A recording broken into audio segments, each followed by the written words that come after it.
Halo Sobat Remaja, di masa pandemi seperti sekarang ini rasanya seluruh sektor kehidupan merasakan dampaknya ya Sob. Tujuan prioritas pun kini tertuju pada bagaimana caranya pandemi ini segera teratasi. Memang benar Sob, tapi kalian sadar nggak sih kalau bukan pandemi aja yang harus teratasi? Yaps, permasalahan narkotika. Permasalahan satu ini rasanya sulit sekali teratasi ya Sob. Pandemi mungkin bisa teratasi dengan vaksinasi. Tapi bagaimana dengan permasalahan narkotika? Jangan khawatir. Pecandu narkotika juga bisa terselamati dengan rehabilitasi. Kini tak hanya bangkit melawan pandemi, kita juga harus bangkit melawan penderitaan narkotika ini. Mari bersama kami gelorakan pelaksanaan rehabilitasi untuk turut serta memulihkan pecandu dari sengsara narkotika. Let's save addicts through rehabilitation.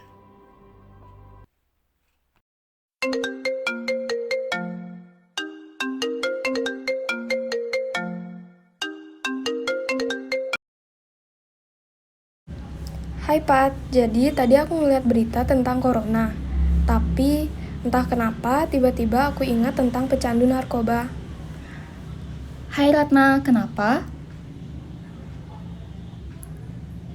Ternyata masih banyak ya pecandu narkoba di luar sana.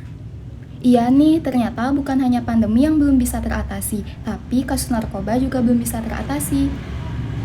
Aku punya ide nih, kamu mau nggak ikut aku ngadain penyuluhan tentang rehabilitasi pecandu narkoba? Ide bagus tuh, yuk nanti aku jemput kamu ya. Untukmu yang sedang dalam perangkap narkotika, coba mulailah untuk menata hidupmu kembali tanpa bayang-bayang narkotika lagi. Mulailah dari hal kecil, mencari informasi tentang penyuluhan dan program rehabilitasi sebagai upaya bangkit melawan kecanduan narkotika ini. Yuk Sob, bantu kami dalam menggerakkan program rehabilitasi lewat video penyuluhan berikut ini. Rehabilitasi terdiri dari dua kata, yaitu re yang berarti kembali dan habilitasi yang berarti kemampuan. Sehingga rehabilitasi adalah proses perbaikan yang ditujukan pada penderita cacat agar mereka cakap berbuat untuk memiliki seoptimal mungkin kegunaan jasmani, rohani, sosial, pekerjaan, dan ekonomi. Lalu, menurut Sudarsono pada tahun 1990, rehabilitasi adalah usaha untuk memulihkan dan menjadikan pecandu narkotika hidup jasmaniah dan rohaniah, sehingga mampu menyesuaikan diri dan meningkatkan kembali keterampilan, pengetahuan, serta kepandaiannya dalam lingkungan hidup. Tujuan utama rehabilitasi adalah membantu individu untuk mencapai kemandirian optimal secara fisik, mental, sosial, dan ekonomi sesuai dengan kemampuannya. Tujuan rehabilitasi terdiri dari 4 aspek. Yang pertama, self-realization, berarti dapat menyadari kelainannya dan menyesuaikan diri sehingga tidak bergantung kepada orang lain. Yang kedua, human relationship, berarti dapat bergaul dan bekerja sama dengan orang lain dan dapat mengetahui perannya serta menyesuaikan perannya. Yang ketiga, economic efficiency, berarti memiliki kemampuan dan keterampilan ekonomis produktif untuk menjamin kehidupannya di bidang ekonomi.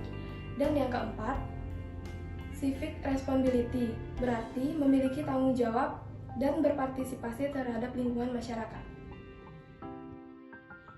5 syarat untuk mendapatkan putusan rehabilitasi. Yang pertama, terdakwa dalam kondisi tertangkap tangan. Yang kedua, pada saat tertangkap tangan ditemukan barang bukti pemakaian 1 hari pada surat lampiran edaran Mahkamah Agung. Yang ketiga, surat uji laboratorium menyatakan positif narkotika. Yang keempat, surat keterangan dari dokter jiwa atau psikiater. Yang kelima, terdakwa tidak ikut dalam penggelapan narkotika. Jangka waktu yang digunakan untuk para pecandu narkoba rehabilitasi adalah 6 bulan. Tapi tidak semua pecandu narkoba menjalani 6 bulan masa rehabilitasinya, tergantung dari tingkat kegunaannya, jenis-jenis yang ia gunakan, komplikasi yang ada, serta faktor-faktor sosial lainnya.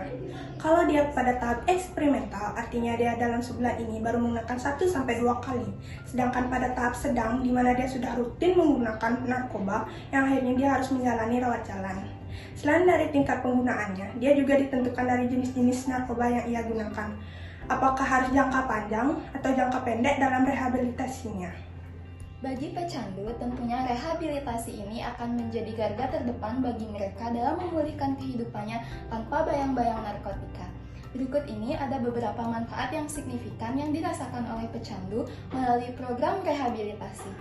Yang pertama, ada rehabilitasi sebagai penyelamat hidup pecandu. Yang kedua, ada rehabilitasi menuju kehidupan yang lebih positif. Yang ketiga, ada bersih dan sadar. Yang keempat, ada pemulihan jangka panjang. Dan yang terakhir, ada kesehatan lebih baik. Beberapa tahapan rehabilitasi di Indonesia dibagi menjadi 3 tahapan. Yang pertama, ada rehabilitasi medis atau detoksifikasi. Pada tahapan ini, biasanya dokter akan menyarankan pecandu untuk melakukan screening terhadap penyakit-penyakit tertentu, baik fisik maupun mental para pecandu. Yang kedua, ada tahapan non-medis atau tahapan rehabilitasi primer. Pada tahapan ini, biasanya dokter juga akan menyarankan pecandu untuk mendengarkan sugesti-sugesti baik yang baik untuk pemulihan fisik maupun mental daripada pecandu. Yang ketiga, ada tahapan bina lanjut. Pada tahapan ini adalah tahapan akhir yang dilakukan oleh pecandu.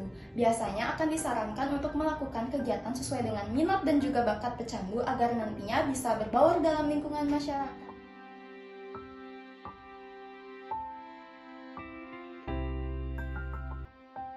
Kini saatnya aku bangkit. Sudah cukup sampai di sini narkoba menghancurkan mimpiku, dan tiba saatnya aku pulihkan diriku lewat jalan rehabilitasi.